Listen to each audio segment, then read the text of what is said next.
오늘 첫 인터뷰는요, 정치 아니고 생활 뉴스로 가보겠습니다. 올 들어 최악의 황사와 미세먼지가 덮쳤습니다. 얼마나 심각하냐면요, 미세먼지 농도가 연 평균치의 10배까지 치솟았어요. 야외 활동 자제하라는 안전 문자도 여러분 어제 받으셨을 겁니다. 그리고 제가 목이 건강한 편이거든요. 그렇게 예민한 스타일이 아닌데 그런 제가 지금 방송 중에 기침을 자주 해요. '내가 감기가 걸렸나?' 하고 생각해 보니까 감기가 아니라 이 공기질이 안 좋아서 생긴 일이더라고요. 뭐 이렇게 수치로 설명드리지 않아도 여러분도 다 지금 느끼고 계실 겁니다. 컬컬한 목, 따끔한 눈, 온몸으로 느끼고 계실 거예요. 황사 매년 오는 거지만 올해는 왜 이렇게 더 심각한 건지, 또 남은 봄엔 어떨지 기상청장과 함께 짚어보겠습니다. 유희동 기상청장 연결이 돼 있습니다. 아, 기상청장님 안녕하세요. 예, 안녕하세요. 예, 오늘 아침 대기 상황은 어떤가요?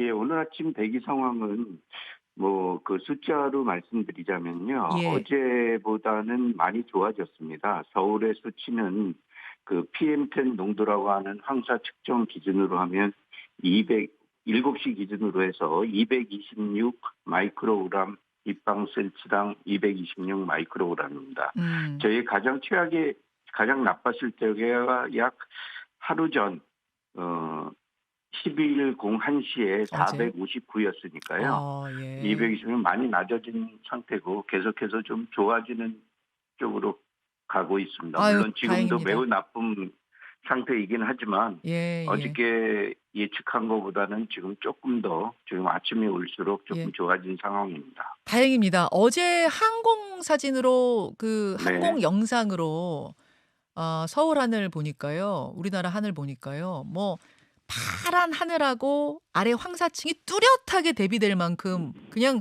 황사 안에 갇혀 있더라고요, 네, 도시가. 그 그렇습니다. 정도 예. 상황이었습니다. 예, 이게 청장이 보시기엔 얼마나 심각한 수치인가요? 심각한 건가요? 뭐 얼마나 심각한 수치라기보다는 하여튼 올해 들어서 최고 질이 황사로 따지면 가장 높은 농도의 황사가 나타난 것이고요. 음. 그 기간에 지금 그저께 밤부터 네. 늦은 밤부터 어제가 가장 나쁜 상황이었습니다. 예, 그래서 예. 수치로 따지면 조금 아까 서울 기준으로 해서 459, 그다음에 저기 제주 쪽에서는 700이 넘고 800 가까이 되는 부분도 있었으니까 음. 평소 우리 일반적으로 보통 상태가 농도로 따지면 31에서 80 상태가 좋은 상태니까요. 그거보다도 최소 나쁜 곳은 10배, 그다음에 아닌 곳은 한 서너 배는 더 나쁜 상황이라고 예. 볼 수가 있었겠죠. 오늘 아침에 어제보다 나아졌는데 이대로 쭉 나아지는 건가요? 아니면 또 악화가 되는 건가요? 아닙니다. 이대로 좀씩 나아지리라고 생각을 하고 있습니다. 어저께 예. 환경과학원이 예상한 것보다 매우 나쁜 단계로 지금은 있지만 예. 그거보다는 조금 오늘이 더 나아지고 음. 내일까지는 물론 이게 워낙 짙은 황사이기 때문에 내일까지는 가겠지만 내일은 오늘보다도 훨씬 더 나을 거고요. 네. 다행입니다. 다행입니다. 네. 대체 네. 황사 근원지 중국의 상황은 어떤가도 여러분 궁금하실 텐데요. 지금 입안에 모래가루가 씹힐 정도라면서요, 중국은. 아, 예. 황사 발원이 10일 월요일에 됐습니다. 고비 사막하고 내몽골 내몽골 고원에서 시작이 됐는데요. 예. 숫자로 말씀드리면 10일 날은 그쪽 지역에서는 2천에서 6천, 11일부터는 좀 나아졌는데 11일에도 2천 내외 어. 정도가 되니까요. 일반적으로 그 마스크를 착용하지 않고는 2천 정도가 되면 입으로 그 모래가 씹힌다는 정도로 얘기들을 하고 있으니까 그 정도였었고요. 야. 지금 베이징, 청장님 예, 저희가 베이징의 영상을 보여드리고 있는데요. 네네, 저게 지금 그냥 도로에 베이징 도로에 네네, 사막처럼 모래가 쌓여 있어요. 날아온 모래들이 사막처럼 그걸 네네, 퍼내고 네. 있는 장면. 그다음에 저 무슨 색이라고 해야 되나요? 도시가 그냥 붉은색으로 쌓여 있는 장면 모래 때문에 믿기지가 않을 정도네요. 예, 처음에 발원되는 곳이 고비 사막 내몰공곤이 가장 짙은 황사가 나타났고요. 예. 베이징은 그거보다도 조금 남쪽에 위치하고 있기 때문에 거기보다는 상황이 낮지만 그래도 음. 저희 수치로는 1200에서 한 2000 정도로 나타나는 와. 부분들이니까 굉장히 그렇군요. 심했다고 할 수가 있죠. 근데 음. 우리보다는 훨씬 더 심하고요. 종종 베이징에 있는 현상이고 1200에서 2000 정도는 뭐 아주 특별한 현상은 아니라고 보고 있습니다. 예. 야, 저게 아주 특별한 현상이 아닐 정도로 중국은 심한. 이게 지금 우리나라가 다른 때보다 다른 봄보다 더 심한 황사로 지금 몸살을 앓는 이유가 있다면서요. 예. 어쨌든 황사는 발원 지역의 상태가 가장 중요하게 우리나라 쪽으로 영향을 미치게 됩니다. 예. 그러니까 발원이 많이 돼야지만 원천 공급원이 많이 있느냐 없느냐 하는 음. 부분인데요. 예. 지난 겨울부터 올 봄까지 오면서 음.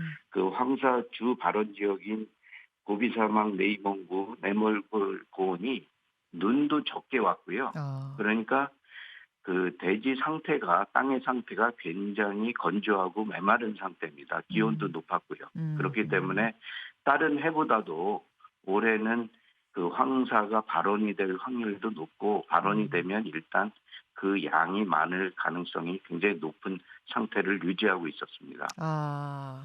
강수량이 적다는 거. 그 얘기는 이제 사막이 말라 있다는 얘기니까 예, 그렇습니다. 그만큼 이 모래가 날아갈 준비가 돼 있다는 거. 거기에다 바람이 또 세게 불었잖아요. 우리 어제 생각해 보면 어제 그제 생각해 보면 바람 쌩쌩 불었지 않습니까? 이런 것들이 네네. 더해지니까 우리나라도 이렇게 심각한 상황이 된 거. 근데 청장님, 지금 이제 네, 단기적인 원인은 알았는데 이걸 네. 장기적으로 볼 때는 결국 황사가 갈수록 심해지는 원인 지구 온난화와도 관련이 있다 그러셨네요.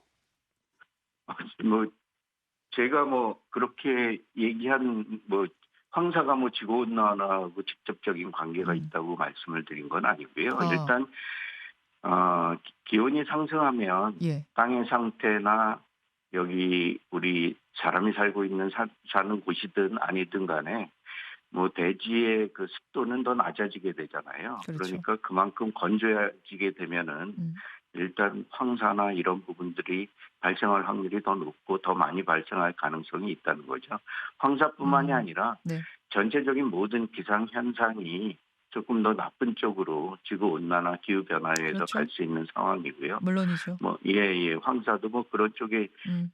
일반적인 논에서 포함되어 있는 부분이지 음. 기후 변화에서도 황사가 뭐 선형적으로 음. 계속 뭐 높아지겠다 그렇게 얘기하기는 굉장히 어려울 것 같습니다. 지구 예, 온난화가 되면 당연히 사막화도 가속되는 거고 예, 예. 사막화가 되면 황사 확률도 더 높아지는 거니까 이렇게 연결이 된다. 그렇게 보면 예, 되겠네요. 예, 그렇습니다. 그러고 보니까 지난 화요일에 기후 위기를 주제로 한 국가 현안 토론회가 있었는데 기상청장께서 발제하셨더라고요. 네, 예. 예예. 국회에서 열리는 겁니다. 그렇죠. 예. 기후 변화에 대응하는 데 있어서 기상 데이터의 역할이 아주 중요하다 강조하셨던데 이게 어떤 이야기일까요?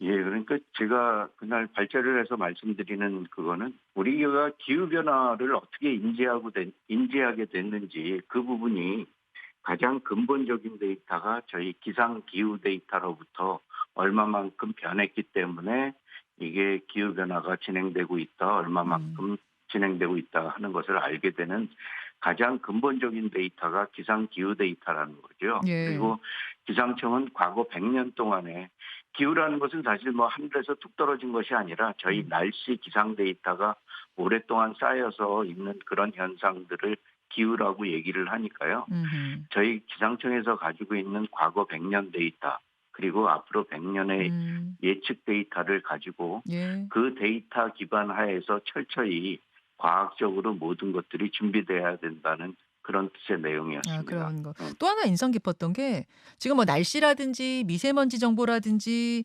이런 것의 이 기준이 시군구 읍면동 즉 행정구역으로 나누어 가지고 제공하고 있잖아요. 이걸 좀 바꿔야 한다. 그렇게 주장하셨네요. 아니 조금 좀 잘못 조금 다르게 전달된 아, 부분이 있는데요. 그렇습니까? 지금 예측이나 관측 시스템 얘기를 하는 것이 아니고요. 예.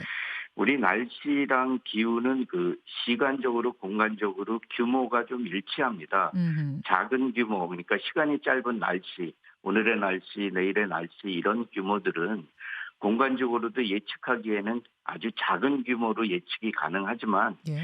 기후라는 것은 오랜 최소한 30년 이상의 평균값을 가지고 논하는 것이기 때문에 음.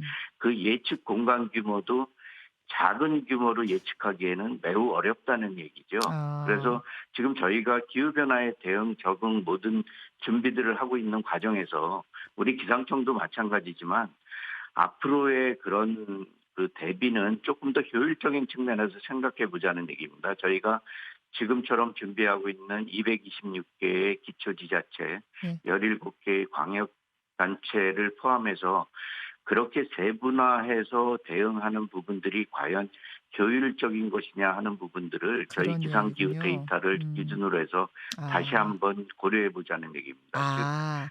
즉 그 인프라 같은 내용들이 비슷한 종로구하고 중구하고 예. 각각 다르게 모든 것들을 준비하고 대책을 세울 필요가 있느냐 하는 부분들이죠. 그런 부분들에서 얘기를 한 거고요. 지역과 저희 특징에 따라서 클러스터로 묶어 가지고 한다는 게 그렇죠. 제공할 때 그러니까 종로구 날씨, 종로구 미세먼지, 중구 미세먼지를 그걸 따로 하지 말고 같이 하자 그런 아니, 의미라기보다는 예. 날씨를 지금 아주 단기간에 얘기하는 날씨들은 예. 얼마든지 세분화해서 관측도 하고 그렇게 돼야 예. 되지만 앞으로 50년, 100년 음. 후에 얘기를 하면서 예. 그렇게 아주 작은 규모로 그렇게 대응, 적응, 준비 계획을 세우는 것이 가장 효율적이겠느냐 하는 부분들은 아. 생각해 봐야 된다는 얘기입니다. 이해가 그 되네요. 부분들을 몇 개의 군으로 엮으면 예. 최소한 그런 비용이나 전체적인 들어가는 여러 가지 재화, 인력 등의 그 부분들을 조금 더 효율적으로 할 수 있지 않겠느냐 하는 부분들에서 그러네요. 일단 화두를 던져놓은 상태입니다. 예. 지금의 이 기후 위기, 지구 온난화를 비롯한 전체적인 기후 위기를 기상청에서 얼마나 심각하게 보고 계세요? 지난 3월 19일 날 기후 위기, 기후 변화의 교과서라고 할 수 있는 IPCC 6차 종합 보고서가 그 승인이 됐습니다. 그 내용에 따르면 네. 어쨌든 점점 더 빨라지고 있고 심각해지고 있다는 것은 분명합니다. 그래서 지금 말씀드리고 싶은 것은 단기간 앞으로 10년 내에 어떤 일들이 우리가 하지 않으면 그 속도는 좀 더 가속화될 거고요. 기상 재난으로 따지면 우리가 경험하지 못한 일들이 어. 계속해서 빈번하게 나타날 것일 가능성이 높다는 것은 분명합니다. 예. 우리가 경험하지 못한 일들을 사실은 요 근래에 많이 겪었어요. 아니 네, 강남의 비가 그렇게 짧은 시간 안에 차가 다 잠길 정도로 오는 순식간에 네. 그렇게 근데 저쪽에 또 강북은 그렇지 않은 이런 거 우리 충분히 처음 분명합니다. 겪어봤잖아요. 이거보다 더한 것들이 올 수도 있단 말씀이세요? 작년에 그 여름에 8월 8일, 9일 날 시간당 141mm는 어마어마한 비가 내렸습니다. 그런데 한쪽에서는 불과 20km가 떨어진 곳에서 20km도 안 되는 데서는 20mm도 채 내리지를 않았거든요. 그렇죠. 그러니까 그렇게 그 거리가 비슷한 곳에서도 그런 차이가 날 수 있다는 것. 그러니까 아.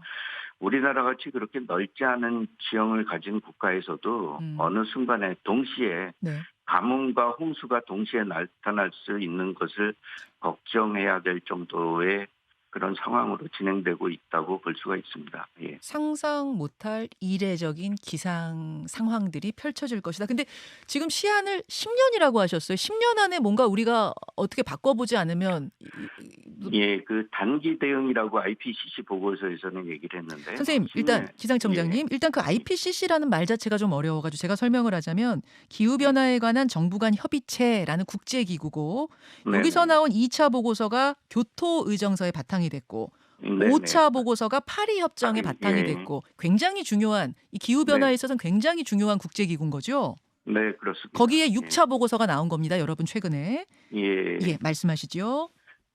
그 6차 보고서가 좀 전에도 말씀드렸다시피 모든 기후변화의 근본, 그다음에 대응의 교과서처럼 예. 되고 있는 그런 보고서입니다. 예. 거기 특히 또 우리가 중점적으로 지난 7, 8년 동안 했던 부분들은 거기를 IPCC를 이끌고 있는 수장이 우리나라의 이회성 의장님이셨고요. 네. 그리고 이 부분에 대한 종합보고서가 이제 5차까지 35년 동안 6차까지 이제 발간이 됐는데 네.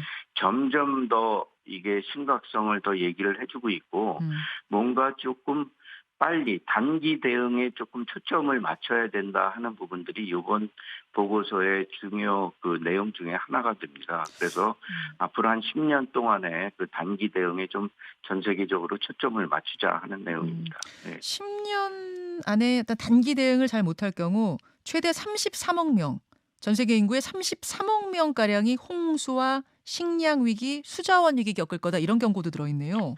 예, 그렇습니다. 그러니까 인류의 지구 인구의 약 반 정도가 그렇게 그런 그 재난 재해 상황을 겪을 수 있다는 그런 내용들이 들어가 있습니다. 예. 이 부분은 어떤 뭐 정치적인 뭐 그런 상황, 사회적인 상황이 아니라 철저히 과학적인 데이터를 기반으로 한 만들어낸 보고서이기 때문에 음. 모두 다 좀 주의 깊게 좀 그 부분들을 염두에 두어야 할 것이라고 생각합니다.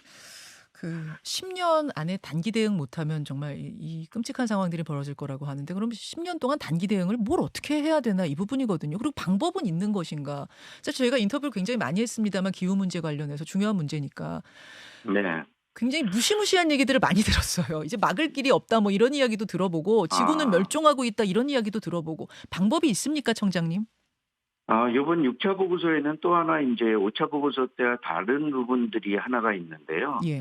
우리가 뭐 기술에 대한 얘기들을 하고 있고요. 여러 가지 이 기후 변화를 막거나 저지시킬 수 있는 그런 여러 가지 기술에 대한 얘기들을 하고 그다음에 일종의 그런 것들을 잘 대응하면 우리가 계속해서 얘기하고 있는 제한, 위험 이런 쪽에 초점을 맞추기보다는 어느 쪽에 그 희망에 있는 부분도 우리가 열심히 그러니까 뭐 근본적인 생각은 이겁니다. 사람이 만들어 놓은 여러 가지 인위적인 현상이기 때문에 자, 예. 이 부분도 사람이 대응을 하면은 예. 어느 정도 막을 수 있다는 희망의 메시지도 동시에 이 6차 보고서에는 포함되어 있습니다. 그렇기 때문에 예, 그런 여기까지. 구체적인 내용은 뭐 여러 가지가 뭐 많이 있지만 그래도 우리가 잘 자, 하면은 뭐 청장님. 그렇게 예예.